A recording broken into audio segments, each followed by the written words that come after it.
Hello, everybody. It's our pleasure to host Kris Mitchener from Santa Clara University, who's going to talk about central bank losses and lending of last resort. It's a joint paper with Eric Monnet from the PSC in Paris. And like to remind our audience, this is the last installment of the seminar series for this semester. And without further ado, Kris, you have 40 minutes uninterrupted. And for all of you who have questions, please put them in the Q&A box at the bottom, and we'll get to them after Kris finishes in 40 minutes. So floor is yours, Kris. Thank you so much. Thank you, Nathan and Rui, for allowing us to share our presentation today. And we're delighted to be part of this seminar series and to share our work on a slightly revised title, Connected Lending of Last Resort. So essentially the research we're doing is part of a larger literature examining central bank design. And there's a growing interest in understanding how institutional design shapes central bank decision-making and outcomes. There's a longer literature, of course, on independence and the stance of monetary policy and inflation, famous work like Barrow and Gordon, which looks at things like commitment, transparency, and accountability. And yet there are other aspects of central bank design that we think are of equal importance given the nature of central banks, in particular how their missions involve more than just monetary policy. And in thinking about the role of central banks, considerably less is known about how design and governance, say, may affect central banks' roles as lenders. Now, in theory, it's really only about collateral and solvency. And typically, central bank charters specify the types of operations that can be carried out as well. In practice, of course, there's more to be said, and other factors may be affecting central bank lending or asset purchases.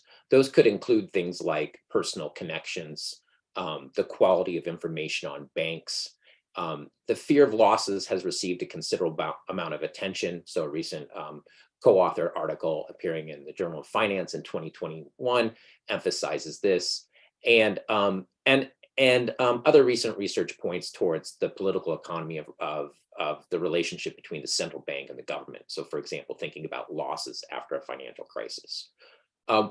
What other aspects of design might matter for central bank lending is really at the heart of what we're trying to study, and we're going to kind of focus in on one particular set of those. These could be things like composition of boards, capital ownership, or ethics rules. Now, we might think this is an issue that's just relevant for emerging market economies, but in fact, the very reason we see consideration of things like ethics rules today in advanced economy central banks is in part because these issues arise across all central banks. Quite frankly, it's just hard, given their role in the economy, to fully insulate central bankers from private sector influence. And there are many reasons why that might be the case. So, Ball's recent book on bank bailouts suggests that political pressures during the 2007-2008 financial crisis might have played a role. There's, of course, the private sector experience or personal relationships that bankers have. And, in terms of private sector experience, there's research suggesting that might influence the way they make policy decisions. So their past experiences influence the policy outcomes. And there's perhaps even advantages to having personal or professional relationships with some of the entities that they either provide funds to or regulate, such as commercial bankers. So you could imagine, for example, in periods when information is at a premium, for example, in a crisis, it might be advantageous to have personal connections and to draw on that information in order to resolve informational uncertainties. So in other lending contexts, that is to say, if we look at government contracts, we've seen lots of examples of cases where it might be optimal to rely on private personal information and these relationships. And so there's a number of recent papers that we list here that emphasize that. And of course, there's an older literature going back to corporate finance that suggests, in the context of lending, that that personal relationships or resolve informational asymmetries. But the focus of our paper is really trying to not just think about lending in general, connected lending in general, but more particularly about the role of central bankers as lenders. So our research question in this paper is, do central bankers draw on personal connections during lender of last resort operations? And what, if any, are the consequences of doing so? So a final literature to touch on is that, of course, there is this literature on connected lending.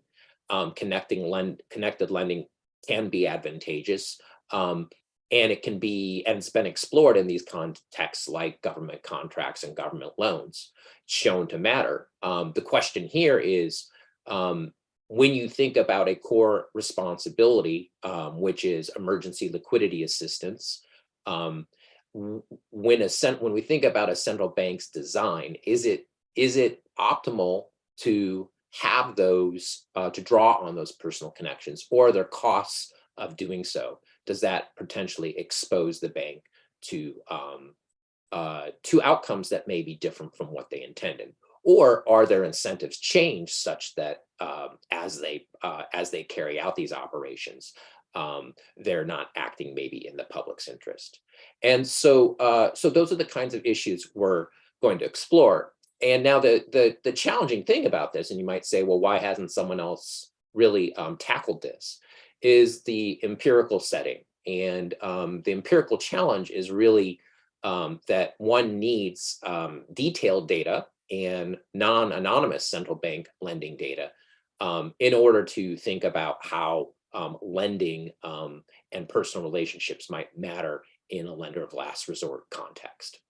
But as we know, that can be quite difficult to obtain.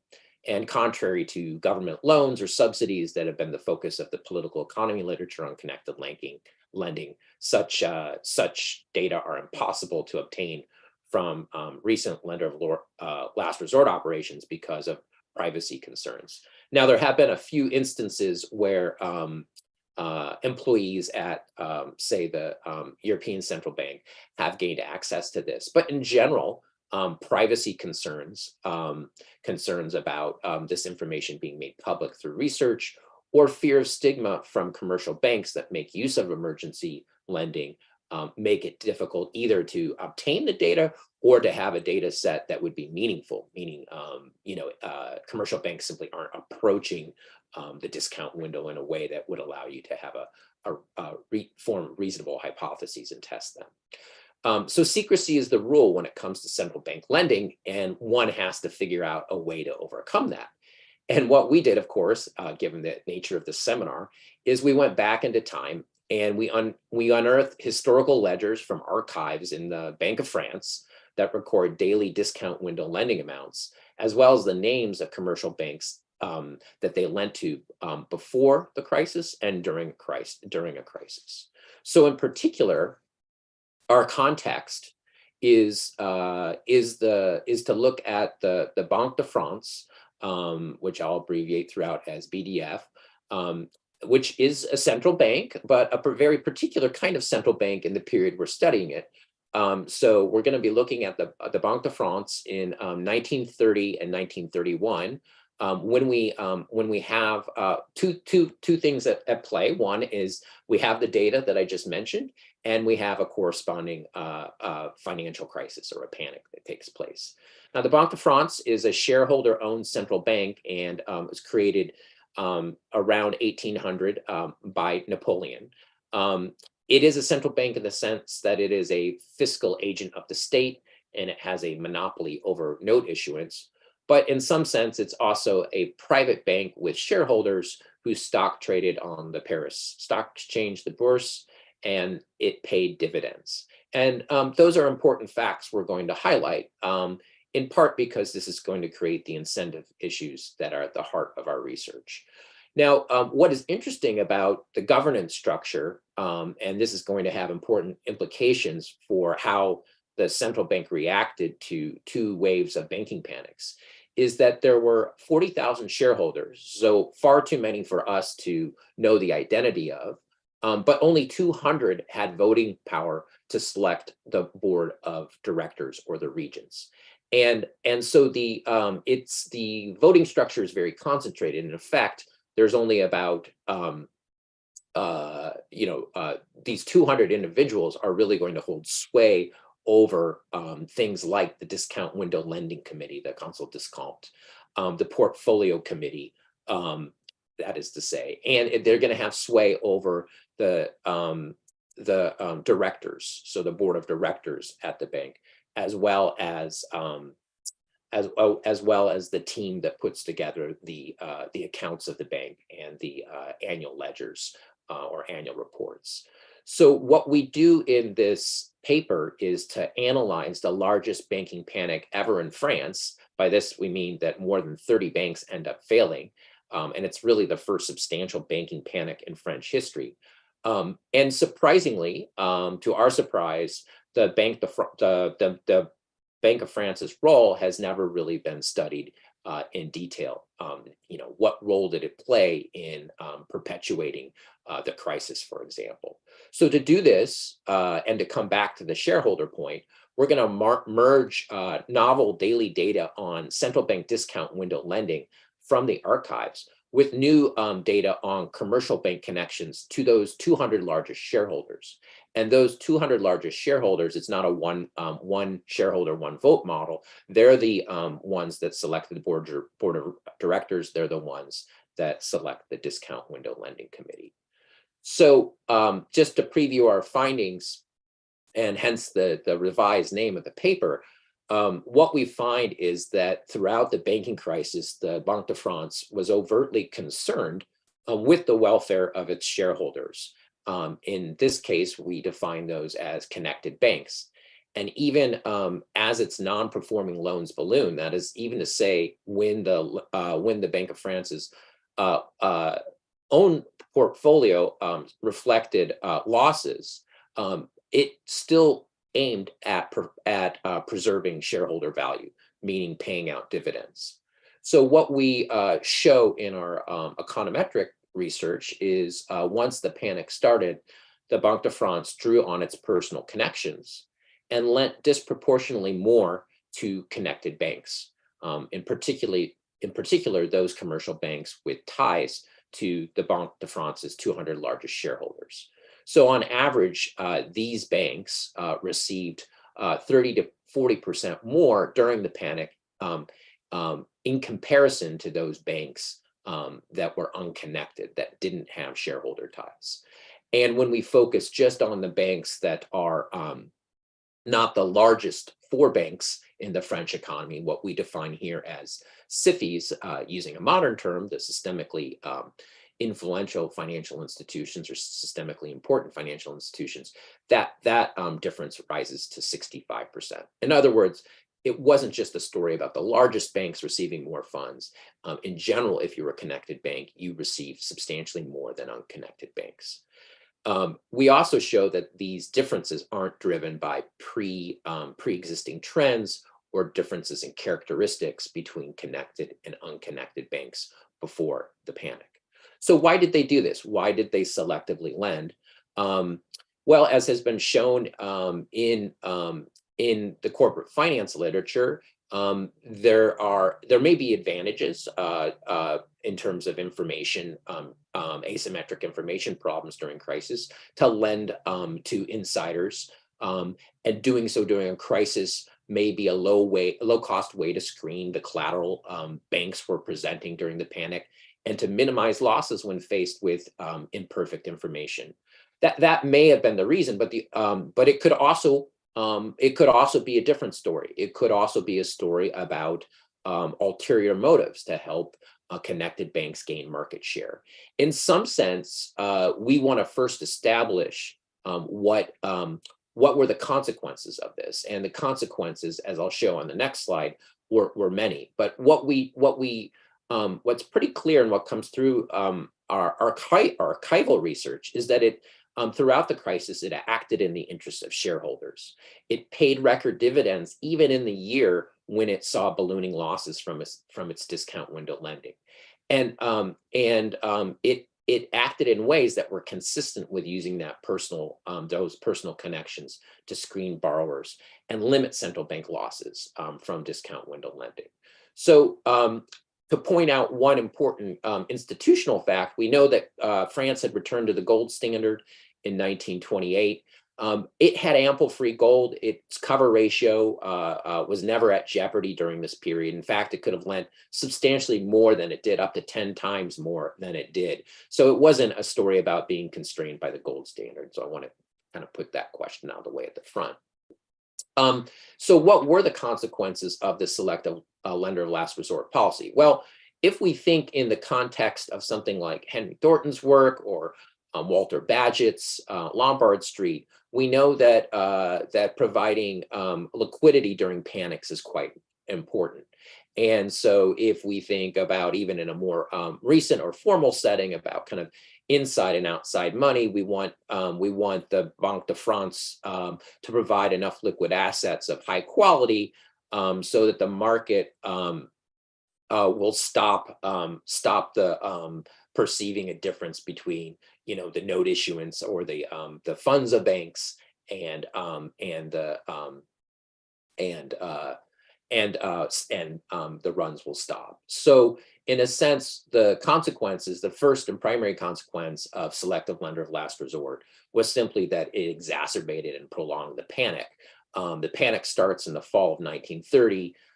Credit rationing proved not to be optimal. Runs continued. And because of spillovers, even connected banks eventually suffer from these runs. So that's the first consequence. The first consequence was that it exacerbated the panic by restricting the discount window borrowing of unconnected banks, banks that just prior to the panic were regularly borrowing from the central bank and were no riskier than connected banks. And then these bank runs continued into 1931 with market participants correctly surmising that the bank would not lend broadly once markets once again perceived weakness in banks in the summer of 31. So the second period of distress really only ends in the autumn of 31 after the government intervenes and bails out a large failing commercial bank and essentially backstops the banking system. So that's the first consequence. The second one is that the Banque de France realized large losses on its discount window lending to connected banks. And as a result of that, and this is what was very intriguing to us because I had never seen this written about, the government ended up bailing out the central bank. So the first bailout in French history of a bank was the central bank. It rescued the Banque de France. And it had to do so because of the discount window lending losses. And we'll get into that. And the third consequence of this policy was that it led to a change in the bank's governance structure. So it ended the voting power of the 200 shareholders, the shareholders who held all the power to appoint the board of directors and the discount window lending committee. And it created a new process of electing those or choosing those, much more along the lines of banking in the public's interest, central banking in the public's interest. So why didn't the Banque de France follow Bagehot's dictum and lend widely to halt the panic in 1930-31? Again, our hypothesis is that central banks, they drew on those personal connections, which may have been very useful in kind of solving those asymmetric information problems. But relying on those personal connections also meant that that they had an interest to those personal connections were shareholders, and they wanted to pay dividends to those shareholders and help, in particular, those banks survive. So those banks, in a sense, reap a double dividend, the dividend from owning shares as well as a greater likelihood of survival. So irrespective of the underlying motive, whether it just solved informational problems, whether there were, whether it's a pure corruption story, the Banque de France favored connected lending and did so independent of those ex-ante bank characteristics. And this has consequences because, in a sense, it suggests that the central bank failed to internalize the risks of those negative spillovers coming from contagion. So to test all of this, we use a difference in differences empirical design and dynamic event studies to examine whether shareholder links explain the BDF lending during the crisis, trying to control for everything else. Now, it's important before we get into the details that first, the Banque de France's lending was secret. There was no stigma and also no outward signal for depositors to know who it was lending to, and all that information was kept private.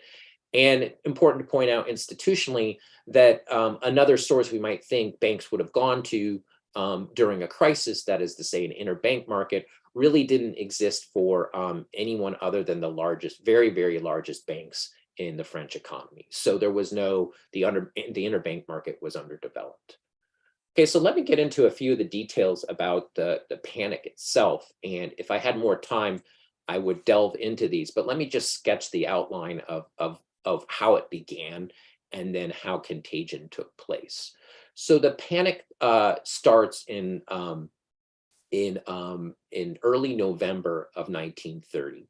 And it began at a modest bank, a bank called Oostenrijk, with a short history dating only to 1919, and a bank that didn't look like a lot of other banks. This, for those of us living in California, this will sound strikingly familiar with SVB in the sense that it was a particular bank doing a particular thing.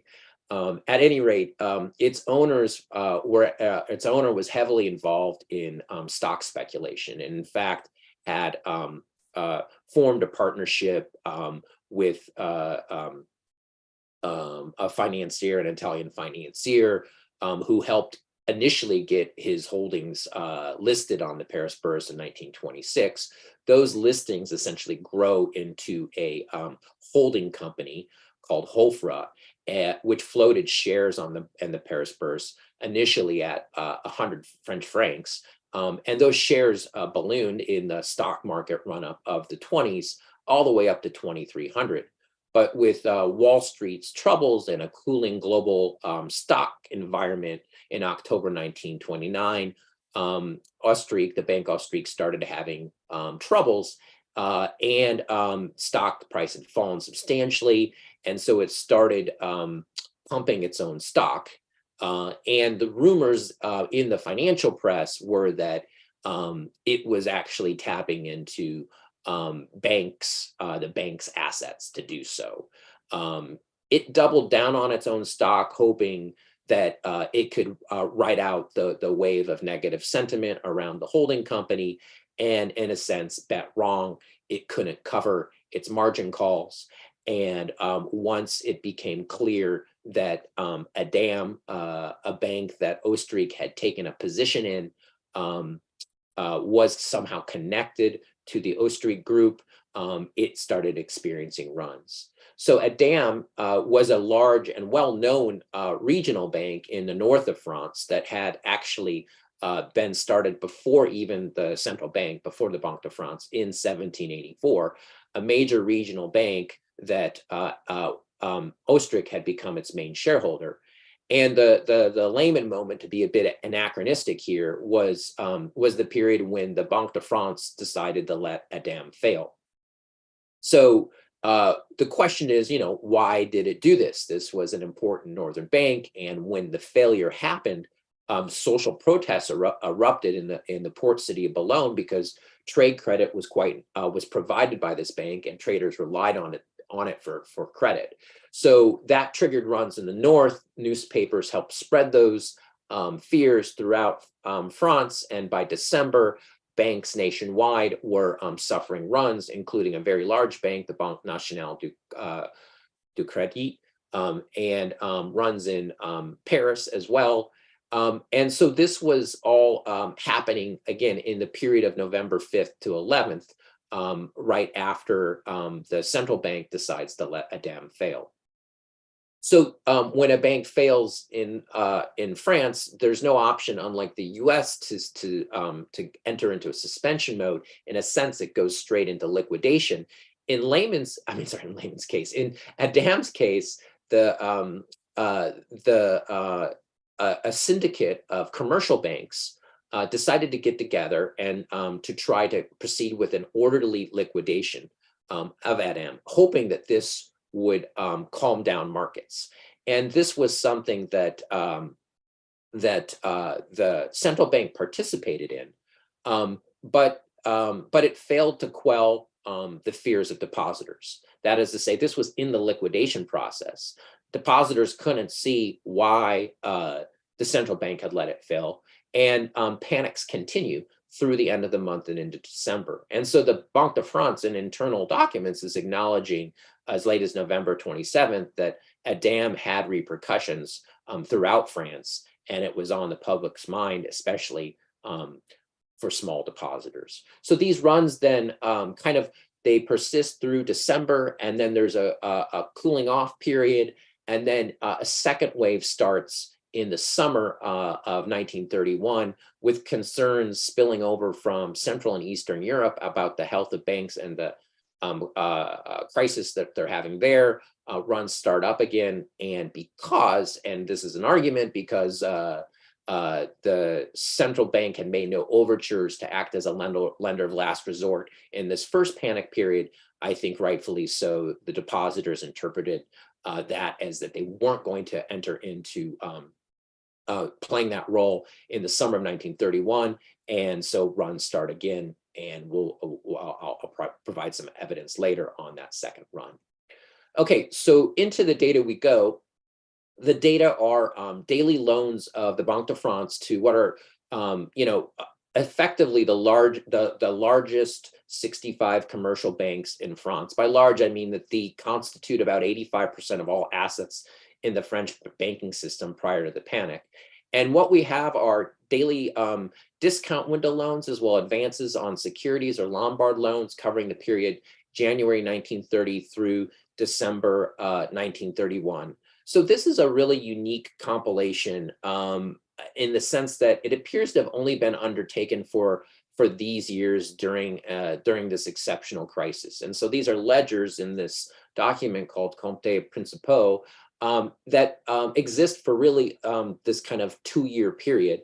And the nature of the data are really quite unique. As I mentioned, some recent studies such as Drexler et al. And Acharya et al. Draw on confidential data, and our research is similar in respect to the fact that we have confidential lending data. The difference is that because ours is historical, it doesn't have to be anonymized. So that's our advantage in relative to contemporary data, is that we're able then to match up those data to the relationships to the commercial banks and whether they had connections to the central bank.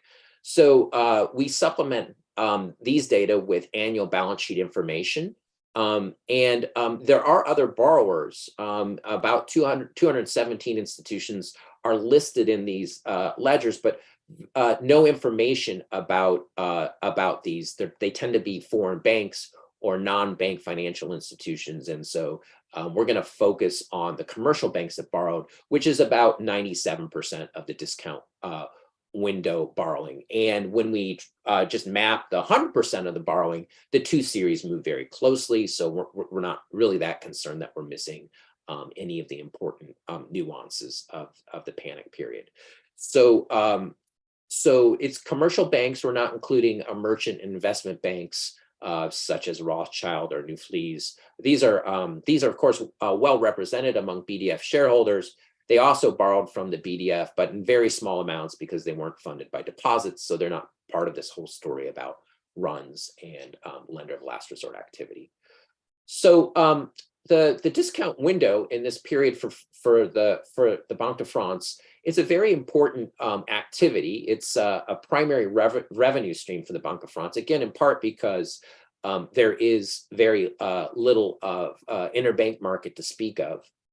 And so most banks outside of the 5 largest ones in the country had no access to the interbank market, and they relied on the central bank's discount window lending, even in quiet times, just to discount paper. So the market participants viewed the Banque de France as the banker's bank and as a regulator of the money market. And the bank itself, practiced risk management techniques to ensure that its lending portfolio performed well. In other words, it followed collateral rules and these sorts of things. Now, a single unified discount rate was a pillar of the bank's policy. So if it encountered a need to screen borrowers, it wasn't going to charge different discount rates. In fact, it kind of kept the discount rate the same throughout our period. Rather, it would ration on quantity. So if it wanted to clear the market, it would simply lend less to banks. Now, how it lent, this was all secret. Neither the government nor banks could obtain information or depositors on the identities or quantities of individual discount window loans other than their own if they're banks. And the Bank of France, had responsibilities to the public and private interests. This is a direct quote, but it enjoyed, the fullest discretion, meaning it could carry out its policy however it wanted to do so. And as I mentioned before, it wasn't constrained by its gold cover ratio in this period. So it satisfied the 35% constraint quite easily with its gold. It was a gold importer during this period. So connected lending could have been important during a crisis period, because during these periods, asset prices are more volatile, counterparty solvency risk rises, and heightened asymmetric information makes it costly for a central bank to discern the quality of collateral presented. So you screen in normal times, you kind of do a trust and verify model, but in panic periods, you may rely much more on trust and who you know, and have less time to verify. So you lend to institutions that you trust, and those institutions may be the ones that have the ones that you know best are the ones that have shareholder connections. So central banks, of course, could also use their lending to confer advantages to those connected banks. That's kind of a more corruption story. And we could imagine, like, for example, the board of directors of a shareholder-owned central bank may choose to lend more to banks with which it has personal connections to help them gain market share from unconnected banks. So kind of let the unconnected ones fail. And that might have been at play. Of course, if that were true, then there might have been some spillovers that the central bank didn't take into account. Regardless, our focus is on it's kind of difficult to sort out in the absence of government rules that prohibit lending to banks owned by shareholders. It can be difficult to distinguish the motive, but either way, even though there could be two motives at play here, the ultimate goal from the central banker's perspective is similar. It's to protect shareholder value, to protect these connected institutions. So the market may clear through rationing credit, but the point we're trying to make also is that total lending may be insufficient to stop a panic from taking place, that more total funds in a Bagehot's kind of dictum world would be necessary to stop the panic, and connected lending may lead to too little lending to banks that are approaching its discount window. So ultimately, it's an empirical question then to study whether it lent sufficiently to stop the panic, and that's what we're going to try to assess. Again, it could the panic itself could be a period in which shareholder value is affected in two ways.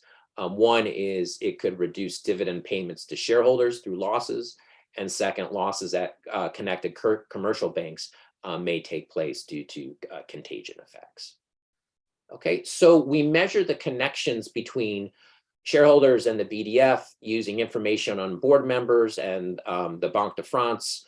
This is collected from annual reports and another publication, the Annuaire des FOFs, which publish, excuse my French, which publish information on all firms listed in the stock market and the bourse. The 200 shareholders voted on dividends, key appointments within the bank, such as who served on the discount window, lending committee, and as well as choosing the bank's board of directors.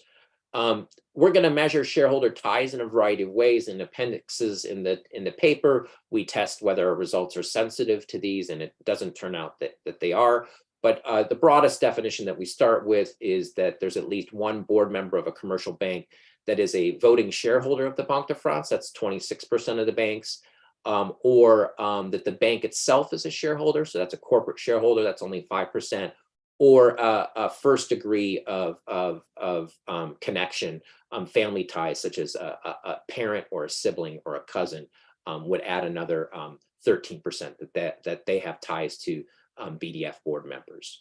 So just to kind of look quickly at pre-crisis characteristics, this is a table showing you assets, growth of assets, deposits, deposit to asset ratios, capital ratios, liquidity ratios, the information we can glean from balance sheets a year before the crisis in France began. And when we look at these characteristics, the p-values indicate that there are really little differences between the banks, that unconnected and connected banks look quite similar in terms of observable characteristics prior to the panic of 1933. Unconnected banks were neither systemically weaker nor less profitable. If we believe that it's a weak bank story, then we might want to see differences in lending prior to the crisis. One would expect us to see this in lending patterns. And when we look at the period pre-crisis, these kind of move lockstep. There's really little difference. The difference emerges where the vertical line is shown here. At the start of the panic, the top line is the connected banks, and they receive substantially more funding than unconnected banks.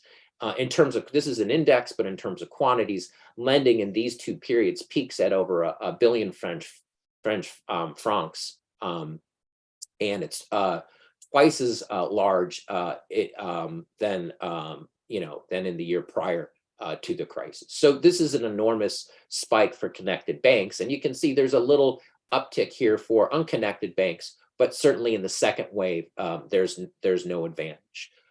So what we in a sense observe just looking at the raw data is that the banks are quite similar beforehand, and then the panic induces much more lending to connected banks.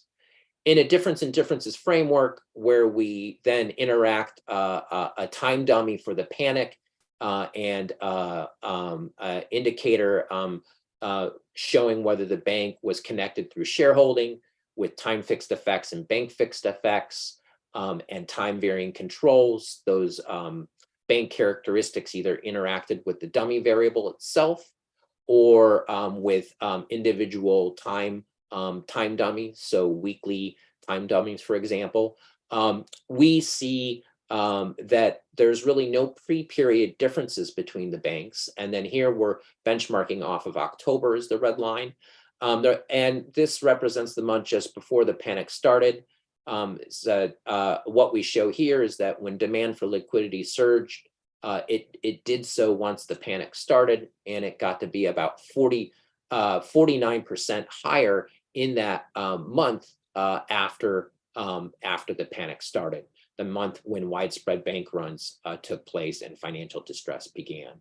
When we move to thinking about estimates using weekly data, we can see the estimates are strong and continue to show large differences between connected and unconnected banks, regardless of specification, regardless of excluding SIFIs, regardless of excluding bankrupt banks, including one bank I'm going to mention real briefly here, if I can have just a couple more minutes, sorry, on the time.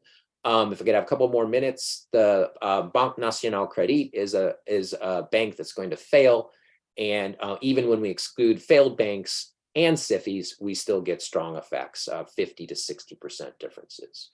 So let me just show you some of the archival work real quickly. The question then comes down to, so why did they selectively lend? Well, here's Adam. You can see Adam, this is the bank that features prominently early in the crisis. It was receiving loans even before the crisis began, regularly received discount window loans. But once the crisis starts, it receives very little. and we know it goes out of business. Contrast that with the Banque Saxe-Laurent. During the panic period, it receives more than 295 million French francs in 2 weeks. So the Banque de France lent massively to BAL during the panic. And it did so primarily because two of its board of directors were shareholders at the Banque de France. And so the banks themselves look quite similar in terms of capital and liquidity ratios. They both were banks that the central bank had a long relationship with, but BAL had two board members that were also shareholders. And so in lending heavily to the BAL, the central bank found its balance sheet from this activity, as well as other discount window loans to connected banks. It saw its non-performing loans grow enormously. And so this had become a serious problem by the end of December 1930. Published figures indicate that its non-performing loans had ballooned to 130 million French francs. That's excluding BAL. When we look at internal documents and adjust for underreporting issues in two banks in particular that had failed, the losses look like to be 178 million French francs. Now, at the end of 1930, the central bank had as reserves 46 million in reserves, and a capital of 182 million. If we add back in BAL, the money it owed to the Banque de France, which it couldn't pay, that would be another 760 million French francs. So including BAL's losses would have wiped out the capital and reserves of the central bank. If you just looked at published figures, you might think, well, it survived this period in large part because it drew down reserves that started out at 130 million and they went to 46 million. But this is clearly ignoring BAL. So why did it ignore BAL? Well, one, by ignoring BAL, it was able to raise its dividend from 6 to 10% of revenues. How could it do this? It formed a secret agreement with the Ministry of Finance that removed the non-performing loans of BAL from the Banque de France's balance sheet. And this was kept secret from the press. In fact, the press recorded or announced that, in fact, BAL had just been taken over by another bank 2 days later. A 1933 retrospective report shows that the government eventually realized 700 million French franc in losses from its purchase of those assets. So in a sense, the Banque de France was able to report higher dividends in part because it socialized those losses. It passed them on to taxpayers. So the consequences of this lending were quite large. I talked about this at the beginning, so I'll skip this now. It prolonged the panic. The last thing I want to get to is it's led to this overhaul of governance of the Banque de France. So voters blamed the central bank for not acting in the public's interest, and that it let many regional banks fail. The 200 voting shareholders became the symbol, as seen in this poster here, of a financial cronyism, of financial elites controlling the economy. And criticism of the BDF then met conspiracy theories about populism and anti-Semitism. And you can see this in the politician Edouard Daladier's October 1934 statement here, suggesting that 200 families weigh in on transports and on the credit markets. And he kind of rose again to power by taking a populist line against these banking oligarchs. So when a new government is formed, a left-wing government, socialist coalition government is formed called the Popular Front in May 1936, the first thing they do is abolish the voting power of the 200. They change the voting structure to a one-share, one-vote model. They reform the selection of the board of directors to involve government officials.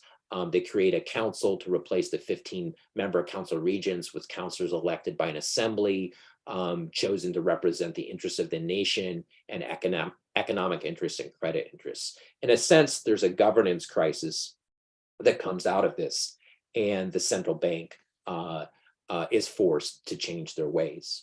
So let me just wrap up. Thank you for the extra time and say central banks don't always respond the way we think they do to financial crisis. We know this from other episodes, of course, but what makes this one unique are the connections between the central bank and commercial bankers. And so this led to the most severe banking crisis in French history and had important implications for governance. Thanks so much. Sorry to take too much time. Thank you, Kris, for fascinating presentation.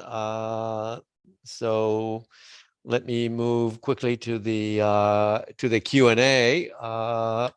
We have already a number of questions, and I'd like to encourage those of you who want to ask further questions to please put them in the Q&A button at the bottom of the screen. So Youssef Khalada is asking, again, I think you talked a little bit about it, about the whether these connected banks had were financially more sound historically, and how do you? So you said you control for some of these pre-trends, but yeah. Right. So you're showing us the figure. So that's yeah. So I think the story is really about drawing on the connections. When there's when a lot of banks are in need of credit, we would think that the response ought to be to lend at a penalty rate and lend broadly if the goal is to stop a panic. And so in this setting, we would think that that's what ought to have happened. In fact, it seems that they practiced some sort of constrained lending. They lended to connected banks. What they failed to incorporate, Youssef, was the fact that there were negative externalities when they didn't lend enough to the unconnected banks. So the chart I'm showing here is to suggest that that the banks, at least as far as we can tell, and we have annual data here, so that's as best as we can do, the banks look similar in terms of observables, connected and unconnected beforehand. And both sets of banks received lots of funding prior to the crisis. It wasn't like they only lent to connected banks before the crisis. They made lots of money off of the unconnected banks and had been lending very actively to bank like Adam in the weeks prior to the crisis. It was a regular borrower. So it was once the crisis occurred, then they changed their behavior. And they didn't rescue all the connected banks from failing. Connected banks do fail, and that's part of the negative externality that comes from the fact that once runs start, they're hard to control, and so they weren't able to kind of rein that in.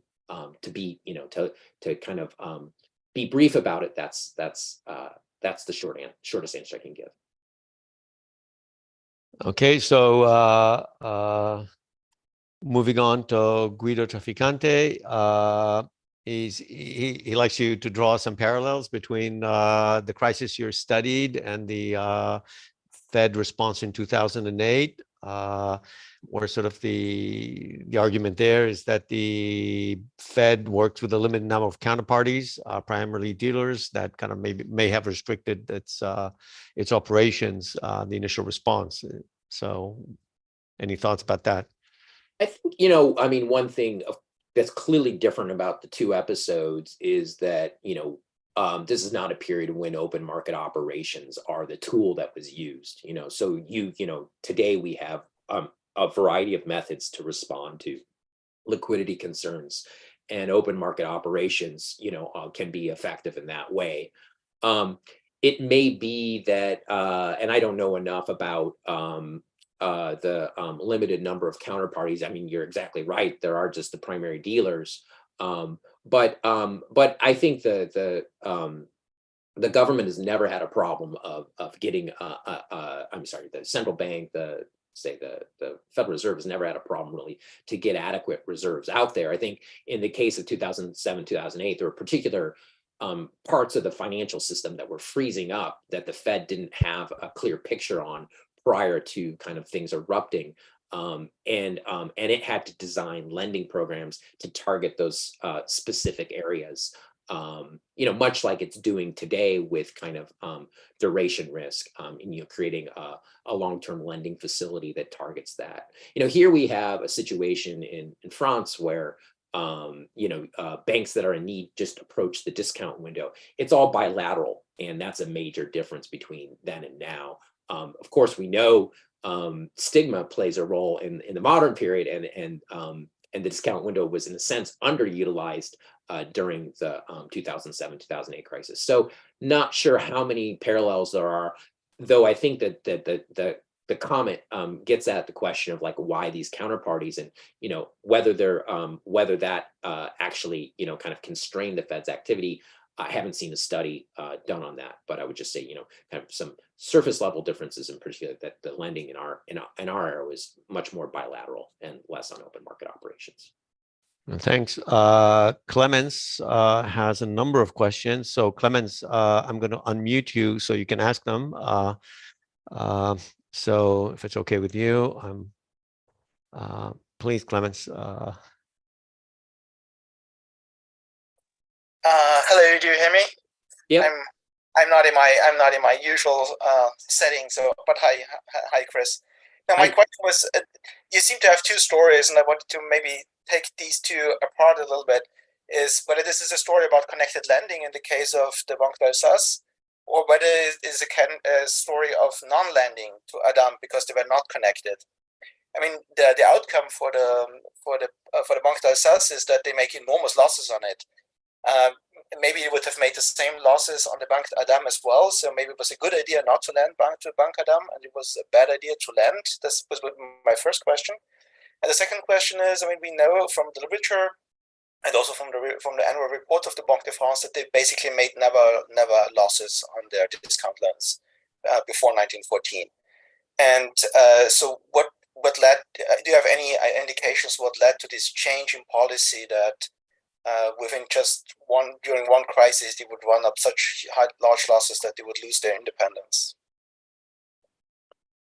So those are great questions. My sense is to speak to why they were willing to permit the losses. I don't think they had any intention to realize the losses on their balance sheet. In fact, I think our view is that they were very concerned about avoiding losses, in part because they wanted to pay dividends to their shareholders. And so the losses, in a sense, were unexpected losses. And, connecting it to your first question, it's certainly the case that they were particularly exposed to Alsace-Lorraine, and it becomes a large part of their lending portfolio. It's not to say that that explains all the connected lending, as kind of the diff and diff table shows. Even when we include banks that even when we exclude banks like BAL from the data set, we still get this connected lending story. So our view on whether it's a good idea to lend, whether it would have been a good idea to lend to Adam, I think our view on this is that if a central bank has a fiscal backstop, that ideally it should lend to all banks that are approaching its discount window and are in need. It certainly was willing to lend to Adam before that. So to us, the mystery is like, why then does it all of a sudden stop? Adam was viewed as a trusted bank and a safe bank. And it's essentially a liquidity sort of story where, solvency morphs into concerns over solvency morphed into to a liquidity crisis for Adam's case. And when that actually happened, then the optimal response, if it's a bank banking in the public, central bank acting in the public's interest, would have been to stop the panic, to lend broadly during this period. Its failure to do so then had spillovers to the connected banks, and therefore that's the kind of the negative externality, negative externality that the bank didn't internalize in its decision to lend selectively. So optimally, in our perspective, would be it should have lent to Adam, and that would have actually likely have meant lower losses, social losses. The bank, again, to your point, might have incurred even larger losses on its lending portfolio in doing so. But in a sense, the fiscal backstop came after the fact, right? The backstop came at the back end, once the central bank received the bailout. That's an implicit fiscal backing. And so it might have benefited from having that beforehand, and then it could have acted in the public's interest. Well, thank you. We have a couple of clarifying questions from Peter Stella about the share ownership of the BDF. So could someone own more than one share, or did the shares have the same proportion? Something about the institutional setup of the shareholding. Yeah, so the largest shareholders, the shares were quite expensive relative to wages or incomes at that period of time. And so these largest shareholders, the ones that have the governance rights at the bank, they tended to have 50 or more shares. If we were to look at, kind of the shareholding, many of these 40,000 shareholders would just hold, 1, 2, or maybe, the richest of those 40,000, maybe 10 shares. And then the 200 held 50 or more shares. So in a sense, the incentives are clear by the bank. If these largest shareholders have connections to commercial banks, they're really the ones that are going to suffer when, for example, and I didn't have time to go into it, but the price of the BDF stock falls dramatically during the panic period. And so this is, of course, a loss. They're realizing capital losses. And then so the bank would have an even greater incentive then to, pay dividends if it could. And so getting the bad loans of BAL off its books was certainly a useful thing for shareholders, and avoiding those losses. So the shareholders, yes, they could own more than one share.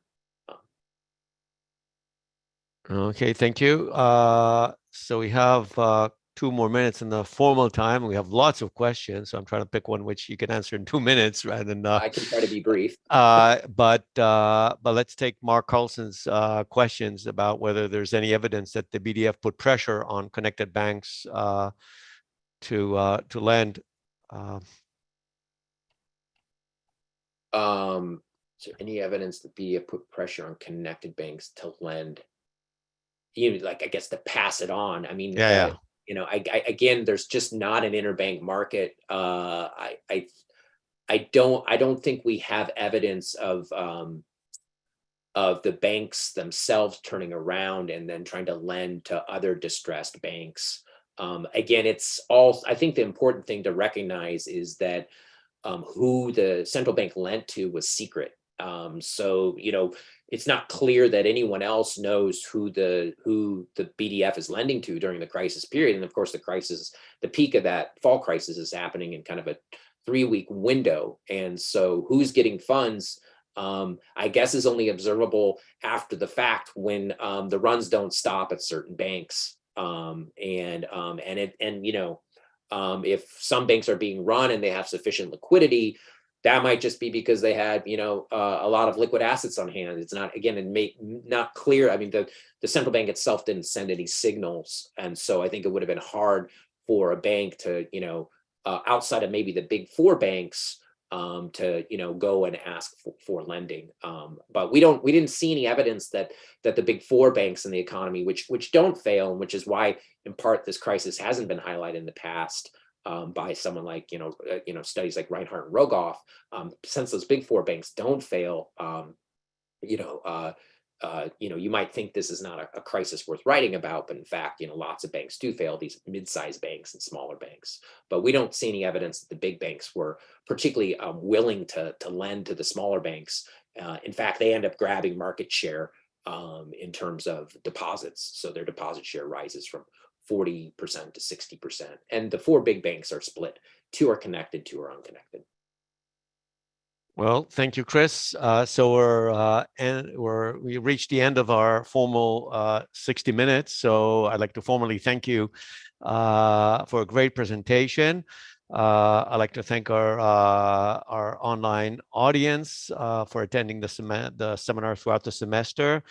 And I'd like to invite you to join us again on August 30th when we resume the series for the fall. And our keynote speaker to launch off the semester would be Carmen Reinhardt that you just mentioned a minute ago, and she will join us on August 30th. So we now switch to the informal part of the seminar. So we have another 15 minutes and there are a few more questions in the Q&A. So let me unmute Miles. She's still on, I think. Yep. And because she has a bunch of questions, and then after her, I'll unmute Nathan Marcus. So Miles, go ahead. Yes, can you hear me? Yes. Yeah, we hear you. Hi, Kris. Hi. Very excited to discover the paper. Yeah, I had 3 questions for you. The first one is you cite Beijerhout a lot, and a big part of Beijerhout rules is lending against good collateral. And so my question was, do you have any information on the collateral that this bank had? What type of paper did they discount it? Because maybe Adam just didn't have any paper that was good enough to be accepted at the bank discount window. That's the first question. The second one is about Connected. Who sat exactly at the Bank of France discount window committee? Because they were the one taking the decision on who could bring paper or not. And then the last question is, you said the Bank of France has no international constraint during the period, but 31 is the year of the sterling crisis. And we know from Olivier's paper that this was a huge loss for the Bank of France and the struggle. And actually already in 31, that the French Treasury has to intervene to help the Bank of France absorb the loss from the sterling crisis. And so my question was, how does this fit in your story? Yeah, those are all excellent questions. Starting with collateral, I wish, well, so I wish the details we had provided information on collateral. The documents don't. Let me see if I have a picture of it. The documents look like this, and so they tell the lending amounts and the day, but they do not tell about the collateral requirements. We know that banks, that the central bank itself screened based on the quality, and our story is not based on any single bank. So I mean, Adam is just an illustration. So when I do the tale of 2 banks, it's just to illustrate that one is connected and the other is not connected. This is just the triggering bank. It could have been some other bank that triggered it as well. So there's nothing particular about Adam per se, other than it is just the first one to fall, and it sends a signal that the central bank is not going to lend broadly. And you're right to say, did it have assets that were, that it could present for borrowing? Well, so to contrast it to BAL, basically used a personal guarantee. So Bauer, a gentleman named Bauer, is one of the shareholders of Banque de France stock, and he's a board member at BAL, and he's able to personally guarantee, based on his reputation, lending. So this is to point to the fact that, yeah, they had collateral requirements, but they also had complete discretion under who they lent to and how they lent. And that was, that is very clear in their documents. They'll say things. So there are these other sources that provide a little information. Unfortunately, it's not systematic, but it provides information about how they view the banks. And in these documents, they'll call both these 2 banks widely trusted. And so that's why I have it up here on this slide. But then, we see actions where the central bank essentially took Bauer's word to say, well, I'll back these loans. And of course, we know what happened there. These loans were bad. And so the central bank had a lot of discretion to lend. And I think that's the way we view it. During a crisis, it drew heavily on its relationships. You can't check every collateral rule, and all the paper, it's very hard to check it all if in a very short window of time during a crisis. I think that's generally the case, and that's why maybe it's more effective these days to use open market operations and other techniques, so you don't have to do this this verification process. So collateral rules, I view them as only good up to a point. Who sat at the discount window? We can find the names of those individuals, but what we do know, and that's kind of more relevant to our story, is that the discount window committee was chosen by these 200 shareholders. So in that sense, we haven't explored in detail particular linkages to the discount window committee. We just know that they are in fact appointed by the 200 largest shareholders. And then certainly on your last question, a good point to mention about the gold standard is it certainly, I guess what we meant by this is that if you thought that the lending was constrained because it didn't have enough gold on hand, that's not the case. So the Banque de France could have expanded lending to French banks tenfold during any panic without jeopardizing its gold cover ratio. This is not to cast aspersion at anything that Olivier has done in terms of thinking through the role of gold and losses of gold to the Banque de France.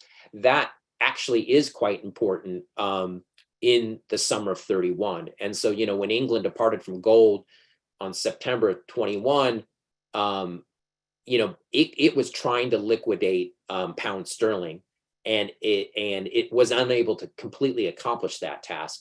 And it realized losses by our calculations of around 2.3 billion French francs. And so, but that was about 2% of its total assets. Now, again, to your point, those were substantial losses. That was more than its total annual revenue. And so the news of those losses probably worsened the second panic, as it became increasingly clear that the Banque de France may not help banks that were in need of liquidity. And so, in fact, after that, depositors run, and I didn't have time to talk about this, they run the Banque Nationale du Crédit, and what we find there is that essentially during this second panic period, those losses to probably coming from its portfolio losses were another reason to constrain its lending during the second panic.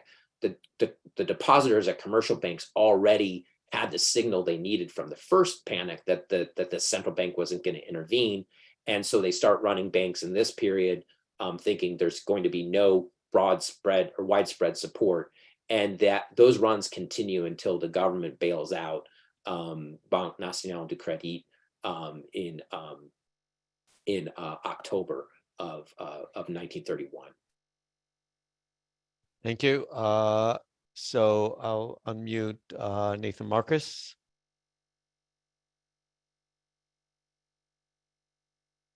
Go ahead. I'm actually in the library. Can you hear me? Yeah, we can hear you. I'm speaking quietly because I'm in the library. I was wondering if this is kind of a quid pro quo going on here too, whether in times of crisis,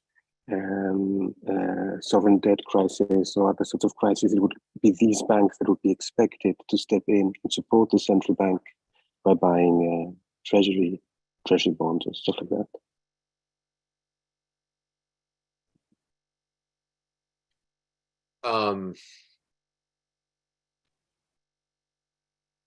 So I'm not quite sure how that fits into our, I know you're trying to be quiet because you're in a library. So this isn't a sovereign debt crisis. It's just a pure banking crisis as far as we're aware of. And so they're not pursuing an open market operation approach. So they're not actively, there is no real open market. I'm wondering, it seems, okay, this is a corrupt thing. They're giving the banks to the people that they're giving money to the banks that are connected to them. But maybe this is just expected because it goes the other way around too. In a different kind of crisis, the central bank would be able to rely on especially these banks for their support. I see. Well, it's possible. I think the one thing to kind of put in historical perspective is that France hadn't really seen a banking crisis like this before. There had been periods of crisis where, lifeboat operations had occurred to save a single bank, whereby commercial banks got together and, formed kind of, a group to rescue a bank. But in terms of widespread runs, as seen in this period, this was really something new and novel.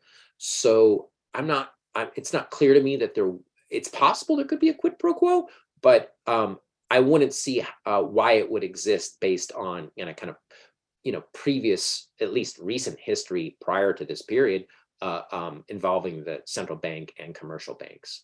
But it's possible. I just don't know how you'd find evidence on it. Maybe during the Franco stabilization of the French franc, not so many years before, what is it, 24, 25? Then they would have to rely on commercial banks not to speculate against the stabilization attempt of the Banque de France. So they would be being rewarded for what they had done, 5 years earlier. Just an idea. Yeah, I think you'd have to have the differential story there, right? I mean, yeah, it's possible. The pure corruption story is just one possibility. As we kind of try to point out in our paper, it's hard to sort out unless you rely on ex post outcomes. It's hard to sort out the motives of the connected lending. They don't state it anywhere. They don't write it down and say, we did this because we wanted to provide an extra benefit, a double dividend, if you will, to connected banks, that they would gain market share and they would get their dividends and their banks would be more likely to survive. So we can't really test the pure corruption story against just the idea that, it was an efficient screening mechanism. It's really hard to test those. So I don't know how far we really can take the corruption story, how far we want to push that. Okay, so we have 1 minute for a final question. So I unmuted Mark Carlson. So Mark, you can ask the last question. And I know there are other questions in the queue, and I had some questions as well, but just means that the paper was very interesting, and we will have to continue this discussion some other time. So Mark, go ahead. Thanks. And I'm not sure my microphone is great. Yes, but it's on. Just 1 perfect.